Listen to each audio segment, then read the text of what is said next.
आप सभी को प्रणाम करता हूं। बहुत आनंद की अनुभूति हो रही है। पहली बार जनता और नेता को एक साथ हंसते हुए देख रहा हूं। आज इस कार्यक्रम के लिए जब हम सब रांची एयरपोर्ट पर उतरे तो वहां से बहुत बड़ा काफिला हम लोगों को लेने के लिए गया था।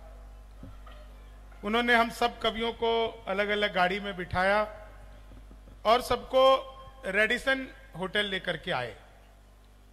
तो मैंने डॉक्टर साहब से पूछा, भाई साहब हम विधायक तो नहीं हैं, ये हमें रेडिसन क्यों ले जा रहे हैं? जी, जिन लोगों को समझ आई उन्हें कई दिन तक समझ आती रहेगी। हाँ, इसका महाराष्ट्र और गुवाहाटी से कोई लेना देना नहीं था। जी, क्या कर रहे हो? मेरे में तार डालोगे? नहीं, डॉक्टर साहब कह रहे थे ऐसा। जी, मैं जैसा कि डॉक्टर साहब ने आपको बताया, मूल रूप से बिहार का रहने वाला हूं और जब मैं पैदा हुआ था तब बिहार और झारखंड एक ही होते थे। तो मैंने तो कभी अपने आप को अलग माना नहीं कि मैं झारखंड का हूं कि बिहार का हूं। यहां पर बैठे हुए 80% लोग वो हैं जो बिहार में पैदा हुए। हाँ, गुप्ता जी बैठे हुए हैं, ये तो जमशेदपुर में मिले थे। बहुत ही शानदार कार्यक्रम इन्होंने मेरे लिए तो करवाया था भाई साहब। हाँ, मैं इनके बजट में आ जाता हूं तो और अध्यक्ष साहब भी मिले थे अभी देवघर में, उनके बजट में भी आ जाता हूं मैं तो उनका भी बहुत ही स्नेह रहता है। खैर, मैं कुछ कुछ चीजें आप लोगों को सुनाने का प्रयास करता हूं, बस एक बार थोड़े से मन से जुड़ जाएंगे। पहले कवि के रूप में मुझे डॉक्टर साहब ने आप लोगों के बीच में बुलाया है। आप लोग जब बाजार जाते हैं तो आपने देखा होगा कि फल वाला फल को बेचने की कला जानता है। वो सड़े गले फलों को नीचे रखता है और ताजा फल सबसे ऊपर रखता है, जिसे दिखाकर आपको बाकी के फल बेच दिए जाते हैं। आज के कवि सम्मेलन का पहला कवि मैं हूं, जिसे दिखाकर ये तमाम वैरायटी आपको परोस दी जाएंगी। तो मैं आपको बता रहा था कि मैं बिहार में पैदा हुआ, तब झारखंड बिहार एक ही होता था और जब झारखंड अलग हुआ तो बहुत से झारखंड के लोगों को बड़ा दुख हुआ कि वो बिहार से अलग हुए। लेकिन जिस दिन बिहार में शराबबंदी हुई उस दिन झारखंड के वासियों की खुशी संभाले नहीं संभल रही थी। मैं तो खैर बताता भी हूं कि फिर जब बिहार में शराब बंद हो गई तो मैं दिल्ली शिफ्ट हो गया खुद। बहुत अच्छे। गुजरात में पहले से बंद थी तो 2 लोग वो भी शिफ्ट हो गए। बहुत अच्छे। हाँ, मैं बारीक बारीक कई बातें करने का प्रयास करूंगा, समझ में आ जाऊंगा धीरे धीरे आप लोगों को। आज तो बड़ा ही कमाल हुआ। एयरपोर्ट के बाहर मैं निकला सर, तो मैंने देखा 2 आदमी आपस में आधे घंटे से गाली गलौज कर रहे थे। अच्छा। मैं उनके पास गया, मैंने समझाया, तब मारपीट हुई। बिहार का आदमी अक्सर ऐसा समझा देता है कि मारपीट कई दिनों तक चलती रहती। बहुत अच्छे। 4 लाइन आप लोगों को पहले सुनाता हूं और तमाम राजनीति के लोग बैठे हैं। अच्छी बात यह है जो किसी के बाप की नहीं सुनती वो कवियों को सुन रही है, यह अच्छी बात है सर। तो मैं आप लोगों को भी प्रणाम करता हूं। पीछे 2-4 सीटियां बजी, उनको भी प्रणाम करता हूं। 4 लाइनें पहले सुनाता हूं। हाँ शंभू, आप लोगों तक एक बार पहुंच जाऊंगा तो यकीन मानिए आज की शाम जो युग कवि आदरणीय डॉक्टर कुमार विश्वास जी के उन्हीं के लिए सजाई गई है, क्योंकि उन्हीं के ऑरा में हम सब आपको कुछ कुछ सुना जाएंगे। आप लोग कुछ कुछ सुन लेंगे, हमें भी ऐसा हमें लगेगा। 4 पहली लाइनें सुनिएगा। बस एक छोटा सा निवेदन आप लोगों से मैं कर दूं, उसके बाद आप लोग जैसा सुनेंगे। मैं राजनीति पर कविताएं सुनाता हूं, अक्सर टीवी चैनलों पर आपने देखा होगा, लेकिन मेरा किसी भी पॉलिटिकल पार्टी से किसी भी तरह का कोई लेना देना नहीं है। मैं न तो कांग्रेस का आदमी हूं। आज जब यहां पे आया तो मुझे डॉक्टर साहब ने बताया, कुमार साहब बोले कि देखो यहां पे मिली जुली सरकार है, तुम कई बार कांग्रेस के लिए कुछ कुछ बोल देते हो, तो यहां पे मत बोलना। मैंने कहा भाई साहब देखो मैं तो अपने आप को संभाल लूंगा, लेकिन ये कितनी देर कांग्रेसी रहेंगे इनसे तो पूछ लो। बहुत अच्छा। ओ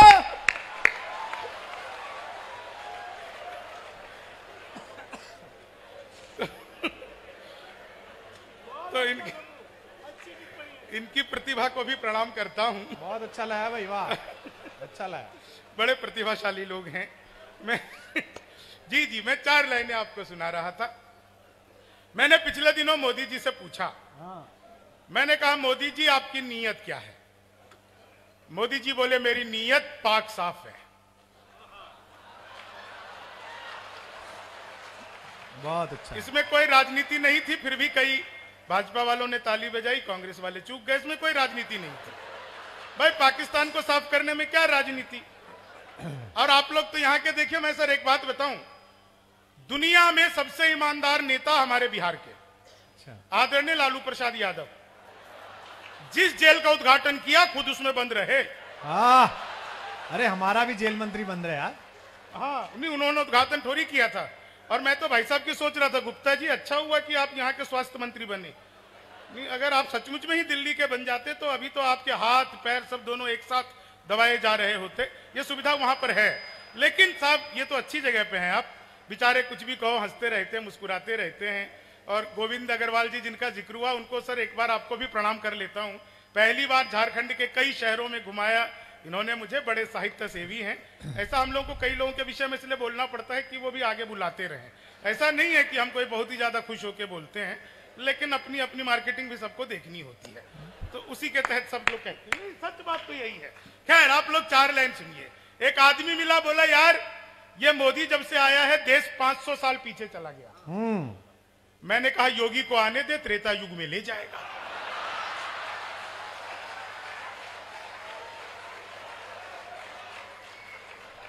और कमाल हुआ सर, पिछले दिनों चीते आए भारत में, तो मैंने चीते से पूछा भाई जो आदमी मोदी से पूछ सकता है, चीता को उससे ज्यादा खतरनाक थोड़ी होगा। तो मैंने चीते से पूछा तुम भारत आ रहे हो, तुम्हें डर नहीं लग रहा? बोले नहीं, हम वहीं से बीजेपी ज्वाइन करके आए हैं।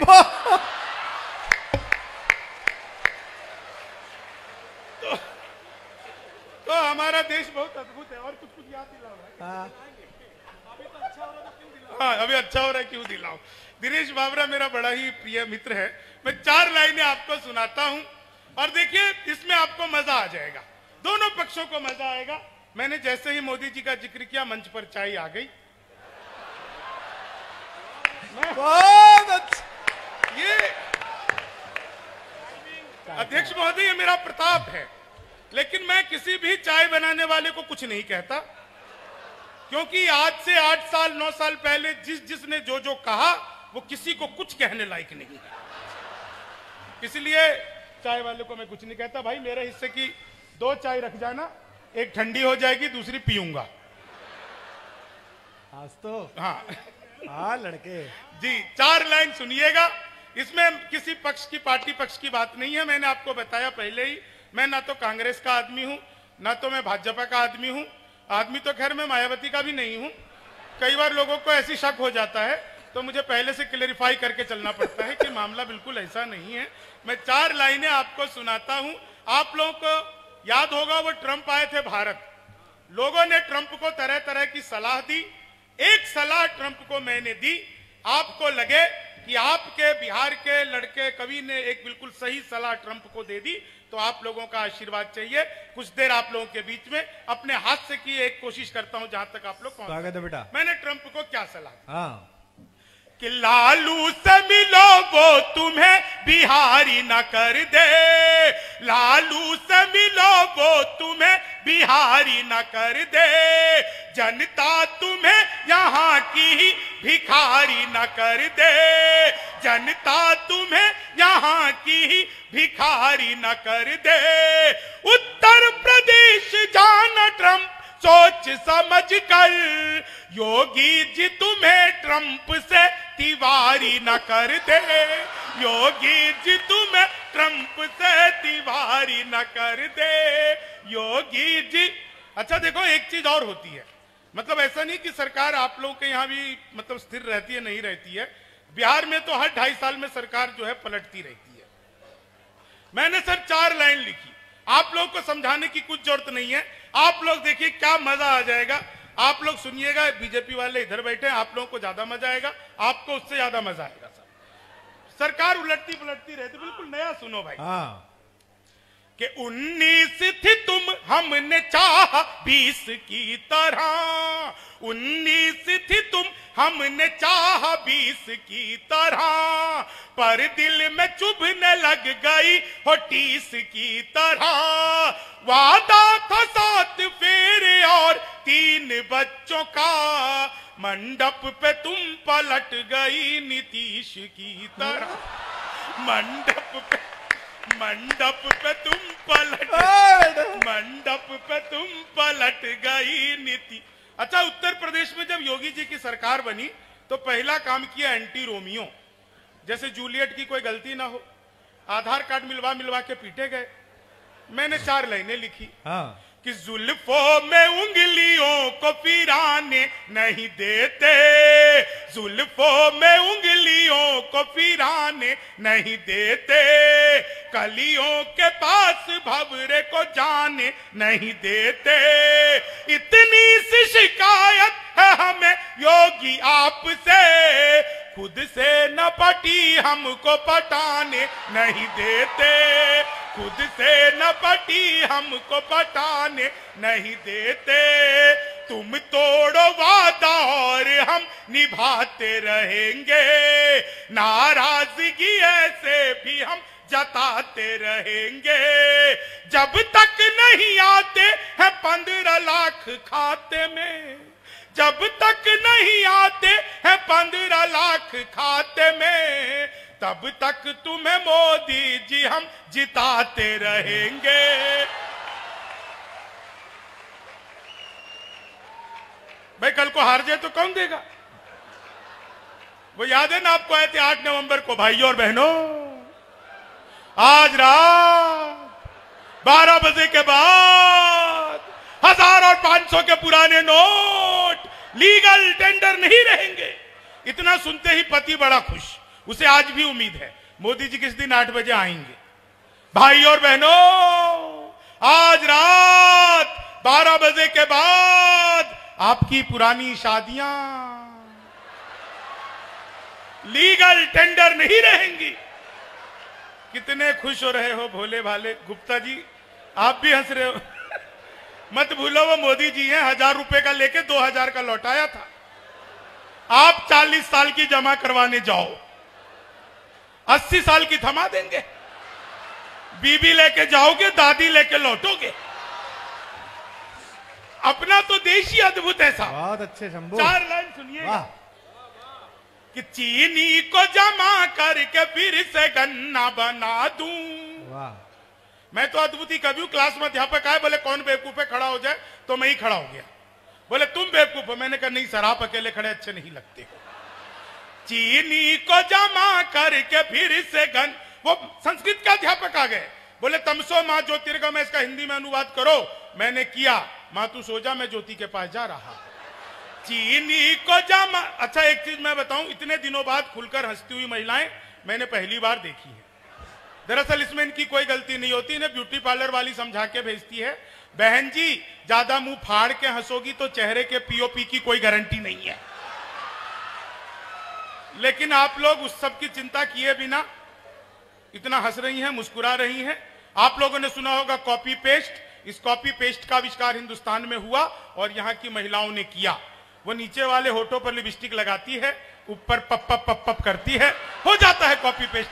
चीनी को जमा करके फिर से, मैं सच बता रहा हूं आपको, वो मोदी जी चले गए नासा, वैज्ञानिकों ने 2 मिसाइलें दे दी। मोदी जी ने पूछा इसका मैं क्या करूंगा? वैज्ञानिक बोले सर आपको तो आदत है, फेंक देना। चीनी को जमा करके फिर से गन्ना बना दूं।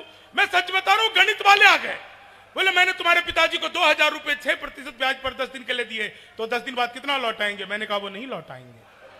बोले क्यों, तुम्हारे पिताजी गणित नहीं जानते? मैंने कहा जी आप मेरे पिताजी को नहीं जानते, आज तक एक का नहीं लौटाया। चीनी को जमा, वो गणित वाले गए ही नहीं। बोले दशमलव किसे कहते हैं? मैंने कहा जब लगातार 10वीं बार लब हो जाए तो उसे दशमलव कहते हैं। चीनी, वो गणित वाले ने फिर पूछ लिया, बोले एक्स की वैल्यू बताओ। मैंने कहा जो हमें छोड़कर चली गई हमारी नजरों में उसकी कोई वैल्यू नहीं है। जी क्या बात है, पीछे कई बाबा जी भी इस बात पे हंस रहे हैं। दादा तुम्हें एक्स की वैल्यू पता है? कमाल है, झारखंड के हो, इन्हें तो डबल एक्स की भी पता होगी। खैर चीनी, कितना बढ़िया आप लोग शानदार तरीके से सुन रहे हैं। समय की अपनी सीमाएं बाध्यताएं हैं। मैं एक गीत के कुछ छंद आप लोगों को सुनाना चाहता हूं। हालांकि आप सब जानते हैं, जितने भी यहाँ पे कवि सम्मेलन सुनते हैं, कि हम में से सभी कवि घंटों घंटों आप लोगों के बीच में काव्य पाठ करते हैं, लेकिन आज समय की अपनी सीमाएं हैं। उस प्रोटोकॉल में कार्यक्रम को समाप्त करना है तो, और डॉक्टर कुमार विश्वास तक पहुंचना, हम सब उन्हें भरपूर सुने। एक गीत जो इतने सारे लोग जब बैठे हुए हैं, दोस्तों जब भी मैं झारखंड बिहार, बड़ा तकलीफ होता है मुझे बोलते हुए झारखंड अलग से, क्योंकि जब मैं पैदा हुआ बिहार था, बोलते हुए मुझे अच्छा नहीं लगता, लेकिन अब है तो है, क्या कर सकते हैं साहब, आप इसमें कुछ कर नहीं सकते। मैं जब भी मैं दिल्ली विश्वविद्यालय में पढ़ा और जब भी कभी मैं ये सुनता था कि बिहार कैसा है, क्या है, बिहारी शब्द को गाली के रूप में सुनता था, तो मुझे लगता था कि मैं इन लोगों को क्या जवाब दूं। तब मैंने एक गीत लिखा, उसके कुछ छंद मैं सुनाता हूं। यह गीत शुरुआत बीजारोपण तो तभी हो गया था, लेकिन बाद में स्थितियां बदल गई और डॉक्टर कुमार विश्वास जी का मैं बहुत धन्यवाद करता हूं कि जब उस गीत के कुछ टुकड़े लेकर के मैं डॉक्टर साहब के पास पहुंचा तो वो उस गीत ने एक बहुत बेहतरीन रूप धारण किया। इन्होंने बहुत सारी चीज, एक बार मैं आपका सर मंच से जीते रहे बहुत मैं वो गीत आप लोगों को सुनाता हूं। बिहार क्या है, बिहारी क्या है, आप उसमें झारखंड को भी रूपरेखा देखेंगे। बस कुछ देखिए कि बिहार क्या है। स्वागत है। हम श्रम नायक हैं भारत के और मेधा के अवतारी हैं। हम श्रम नायक हैं भारत के और मेधा के। देखिए इतनी कम तालियों में तो राजस्थान वाले भी नहीं सुनते मुझे। थोड़ी तालियों का घनत्व बढ़ाइए, सुर ताल के साथ में आप जैसे जैसे मैं गाऊं वैसे वैसे आपकी तालियां आती रहे। शंभू जी जी, लेकिन फिर भी मैं एक टेक्निक आप लोगों को बता देता हूं, ताली बजाने में कोई दिक्कत हो तो जितनी भी यहां पर शादीशुदा महिलाएं बाएं हाथ उठाइए, हथेली पर अपने पति की फोटो देखिए, फिर जो आपको ताली बजाने में मजा आएगा। भाभी जी तो बजाने में लगी, भाई प्रणाम करता हूं। भाई साहब जहां कहीं भी हो ईश्वर उन्हें सहन शक्ति दे। पुरुष भी निराश ना हो, दाहिना हाथ उठा लो। कितने खुश हो गए। भाभी जी की फोटो नहीं देखनी है, इसमें देखो उस बिचौलिए की जिसने करवाई थी। और बहुत मन से आप लोगों ने सुना। यकीन मानिए जब राजनेता बैठे होते हैं तो अक्सर इस तरह के कार्यक्रम नहीं होते हैं, क्योंकि लोग पता नहीं किस चीज का लवादा ओढ़ कर बैठते हैं। लेकिन आज मैं देख रहा हूं कि चाहे व्यंग किसी पर भी हो, दोनों पक्षों को लोग एक साथ हंस रहे हैं। यह निश्चित तौर से अगर यही आप लोगों की विधानसभा है तो ऐसी विधानसभा 22वीं नहीं 2020 साल तक भी ऐसी ही बनी रहे।